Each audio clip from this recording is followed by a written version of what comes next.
ఇంతకుముందు వీడియోలో nitrogen, potassium and magnesium లోపాల గురించి తెలుసుకుందాం. ఇప్పుడు మరిన్ని లోపాల గురించి ఈ వీడియోలో మనం తెలుసుకుందాం. మొదటిగా ఐరన్ లోపం గురించి మాట్లాడుకుందాం. ఈ లోపం ఏర్పడినప్పుడు కూడా మెగ్నీషియంలో చూసినట్లు ఇంటర్వీనల్ క్లోరోసిస్ అనేది కనిపిస్తుంది.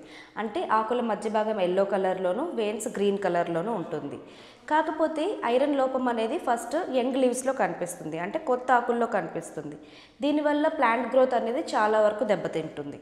నెక్స్ట్ ఇది జింక్ లోపం. ఇది ఏర్పడినప్పుడు కూడా ఆకులు పసుపు రంగులోకి మారి దాని మీద బ్రౌన్ కలర్ స్పాట్స్ అంటే గోధుమ రంగు మచ్చలు అనేవి మనం చూస్తాం.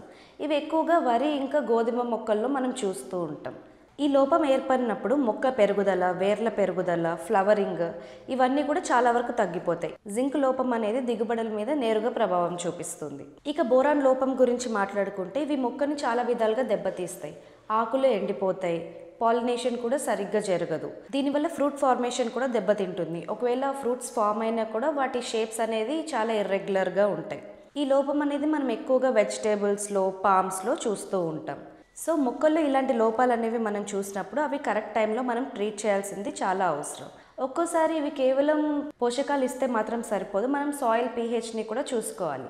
హై పీహెచ్ ఎప్పుడైతే ఉంటుందో అప్పుడు ఈ పోషకాలు అనేవి మొక్కలు యూజ్ చేసుకోలేకపోతాయి. కాబట్టి టైం టు టైం మనం సాయిల్ పీహెచ్ కూడా చెక్ చేసుకొని దాన్ని కరెక్ట్ చేసుకుంటూ ఉండాలి. నెక్స్ట్ వీడియోలో ఇంకో మంచి ఇన్ఫర్మేషన్తో మళ్ళీ కలుద్దాం. అప్పటి వరకు ధరణి అగ్రిలైఫ్ ఛానల్ని సబ్స్క్రైబ్ చేసుకోండి.